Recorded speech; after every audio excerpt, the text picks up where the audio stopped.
And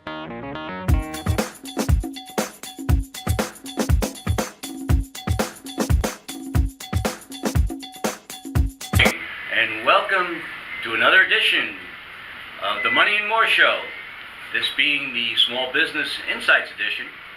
And I'm Don Emmett, Managing Director of Trust Associates. We're broadcasting on WCOM LP, Chapel Hill and Carborough. And we have a very special guest here in the studio, Mr. Tyler Huntington, entrepreneur and innkeeper, restaurateur, raconteur of several eateries and watering holes throughout the Triangle. Yep, exactly. Welcome, Tyler. Thanks. Good to be here. Thanks for having me. Oh, it's our pleasure. Our pleasure. It's get on the music. So, I know a little bit about your story, but why don't you share with our viewers a little bit about the history of Tyler's and how you got into this business and Sure. where we are. Yeah, I got interested in the craft beer movement really early, especially for North Carolina, and probably when I was still around 20, right around there, so 30 years ago. Oh my goodness. We would just run to Colorado periodically and check out great craft beers and stuff, and then eventually I got into home brewing and while living in San Francisco. And then moved back here. I grew up here in Chapel Hill and Carborough, mainly in Carborough. Went to Carborough Elementary, just around the corner. Okay. So Local boy. home. Local boy makes good. Yeah. So yeah, and eventually my wife said I had too much home brewing stuff at home, and she's like, you either need to throw all this out or become a professional. Okay. So we moved to Seattle, and I became a brewer out there for about 3.5 years with Red Hook Brewery. Okay. That's a significant brewery. I've had some of they're available in some of the local stores. Yep. And then What's the time frame? that was in about 1983 to 86. Wow. So this is way early. And, Yeah. Most of us are still doing that watery Budweiser and Coors Light kind of things, and you.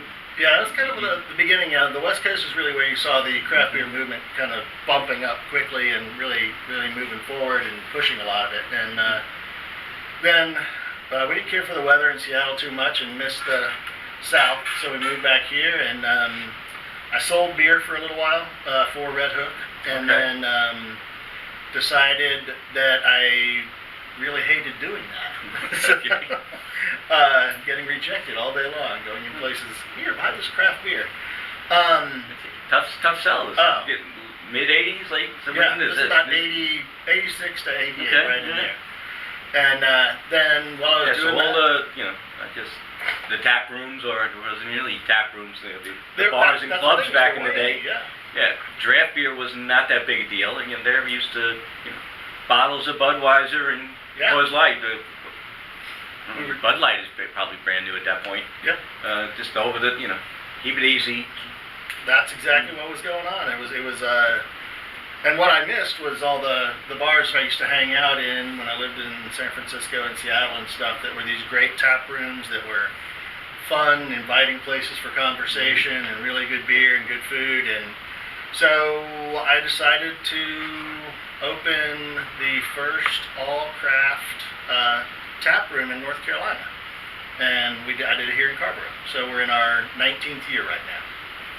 So, and back then we only had 16 tap handles. Today we have in our Carborough location we have over 40. Still 16. Yeah, we had 16, and we couldn't fill them with craft beer. I had to call friends on the West Coast to convince them. That was still a lot back then. I mean, it was. 3 or 4 back in the day was a lot of beer.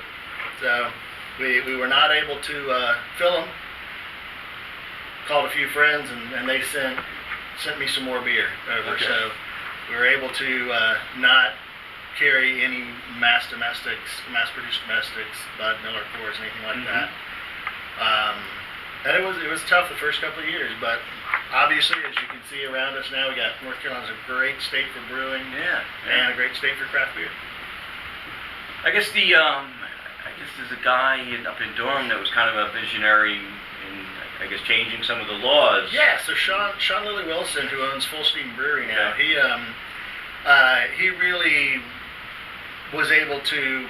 He's a great organizer and was able to really put people together and lobby to get Pop the Cap is what the thing was called back then.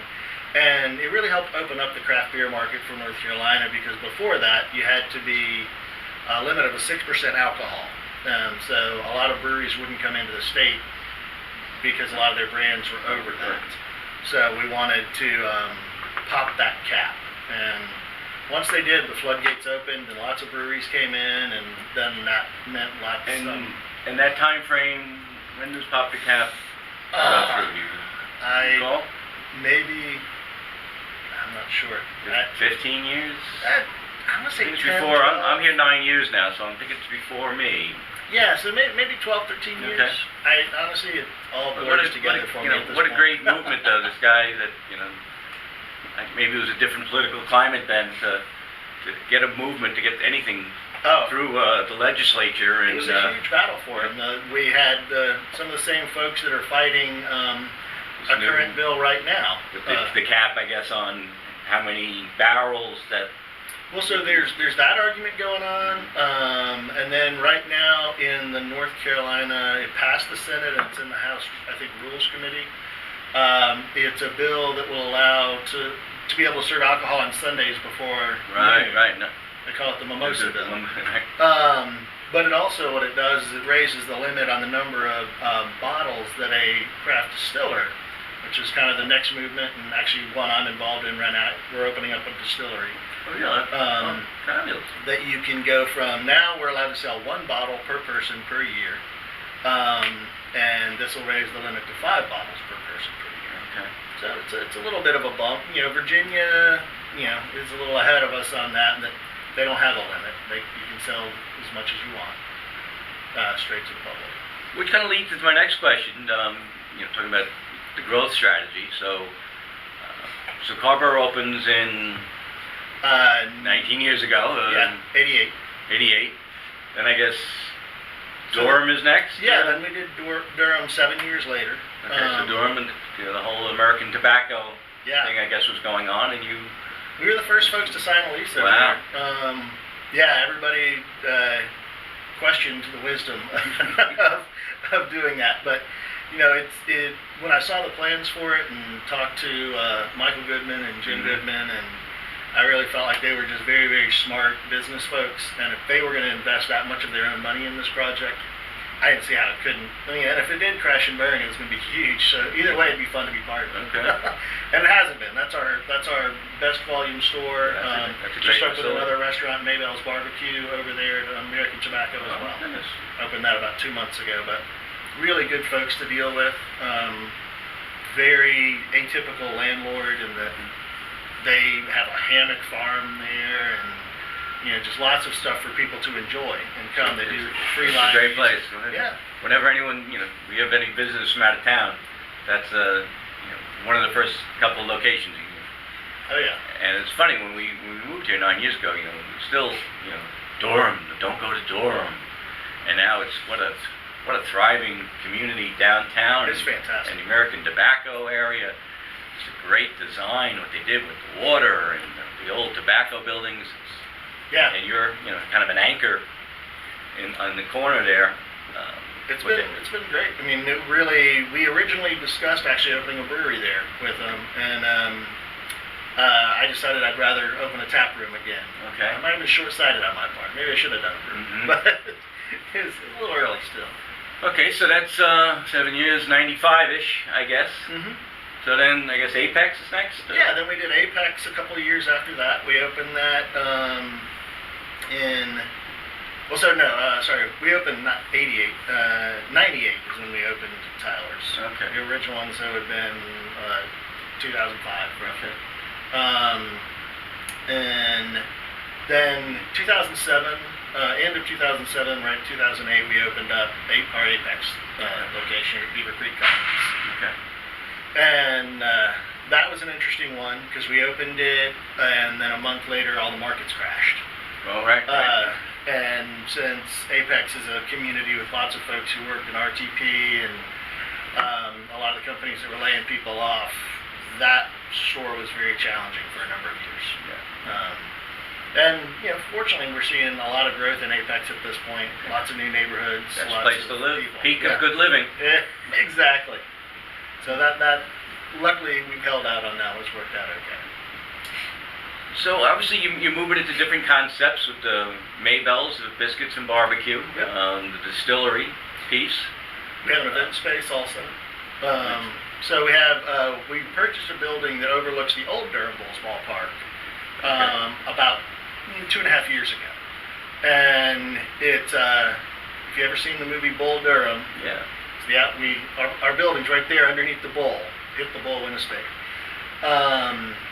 And we have a 6,000 square foot event space there called the Rick House. Oh, okay. I was there for Ellen Shannon's for the smoke and Yeah, Salt and Smoke. salt and smoke. Yeah. I didn't know that. Famously, yeah. That's a great facility.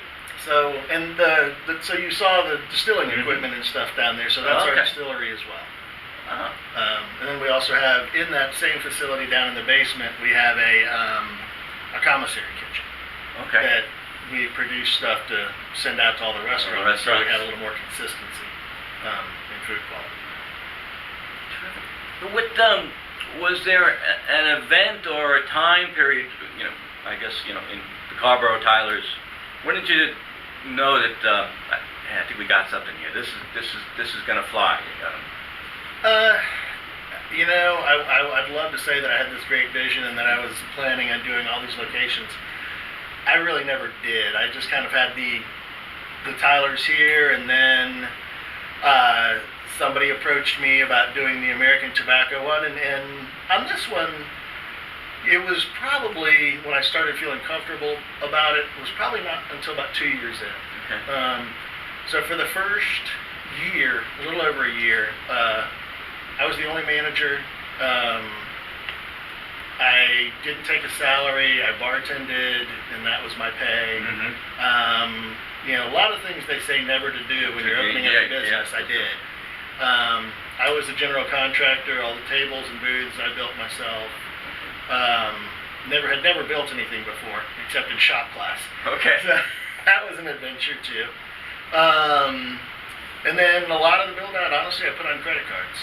So everything you should not do, I did. Okay. And I would never advise anybody to do it that way. Yeah. Right. But it definitely gives you motivation to work hard and make something successful. Debt can be a That is great good motivator. So we probably by about 2 years in, we really started seeing a lot of our first couple of years was we had to do a lot of education because consumers came in, they were like, "What are these? What is this cloudy beer you're serving me?" So we really had to do a lot of training of the customers about just explaining about craft beer, teaching them about it, and then once that really started catching on, that's when we kind of knew, okay, we had something right here. Which segues nicely into my next areas. Obviously you have a lot of people. I've been a full disclosure. I've been a customer of particularly the Carborough location for a good 9 years now. I never admit to seeing people. And he's not here. That's another place. Exactly. But I could see, the nature of the business. There's going to be transitory employees, but you do definitely have a core group and some managers I've seen there, but been there for years. Yes. So, what kind of strategies do you have in terms of attracting good people, retaining good people, and obviously the education has got to be part because they have to educate the customer about what 16 taps now, 40 different taps. So a big part, honestly, a lot of it's been really just creating a good community in the staff, amongst the staff themselves. A lot of them are friends inside and outside of work. They've gotten to know each other. There's a number of one current and then two current and about 5 or 6 former employees. We're all going for a wedding shower down to the beach next weekend. So that's been nice. We've had multiple weddings that we've had in the restaurant. We'll just close it down and have it. You mean the staff and people that met at the restaurant, or and that fellow customers, or and customers too. So, and then a big part of it is we really try and promote from within. So, my two business partners now were former employees, and as I grew and realized I couldn't handle certain things, or I didn't like handling certain things, or they weren't my strong suit, and these were folks that were interested in being part of the company. So I allowed them to buy into the business. Yeah. But then when we're looking for managers or whatever, anytime we're looking for a new manager, we really try and look amongst our staff and identify people who are working really hard and doing a good job, and asking them if they want to be, a bigger part. And sometimes they do, and sometimes they're perfectly happy continuing to, bartend or wait tables, or we have some of the staff that's in our Durham location has been there since we opened. Yeah. Our first few managers here in Carborough were with me for 10 plus years, and then moved actually into other areas of the company, and then some of them have gone on, and some of them have stayed. And some of them, within the industry, obviously, I saw at the Salt and Smoke event, the 1 year old managers, I guess, now working for, a distiller. Or, Aaron Miller, Aaron McMullen now, actually. Okay. Aaron she was one of our really early employees. She started out with us when she was probably about 22, I think, as a hostess. And she worked with us for a while, then moved, and then came back and became our general manager for a number of years. And now she works as the salesperson and representative for Durham Distillery. Great distillery, right around the corner from ours. So she's awesome. So we've talked in terms of advice. You told us a couple of things about to entrepreneurs out there in the triangle, or that things that you shouldn't do. What kind of advice? What was the best business advice that maybe you ever got, or what would you like to share? I think some of the things, like one of the best pieces of advice, and actually I just received this a few years ago with all the different projects we've got going on, kind of overwhelms you a little bit. And that is one thing I would say is, you got lots and lots of great ideas. Make sure you surround yourself with really good people to help you execute those ideas. As somebody who's a very good friend of mine and also kind of a mentor in the business world for me, said, you can do anything, but you can't do everything. And that's kind of a mantra I keep in the back of my head, because very often people who are entrepreneurial and want to get out there and do it, they are like, oh, I can do that. Why am I going to pay somebody to do that? I can do it. But the fact is, yes, you can do it, but is it the best use of your time and energy? So that's probably a big thing. And then also, always acknowledge that you can fail. A lot of people are like, oh, I'll never fail. I'm not going to think about it. But realize that you could. Figure out what's going to happen if you do, and then don't think about it anymore. Think about, to me, I really do believe in the power of positive thought, and think about how you're going to succeed and, what you're going to do, because if you're constantly dwelling on failing, that's what you're thinking about. That's going to be a self-fulfilling prophecy. So, at least that's how I think about it. And finally, I guess, for my own... my world, I deal a lot with businesses and exit strategies and such.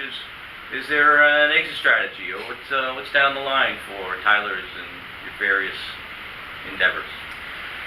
It's funny because right now there's a lot of transition going on, kind of with all the as we're expanding into different things, and I'm just now beginning to think about an exit strategy. I hadn't really. I figured out one day I'll sell it to an employee or whatever.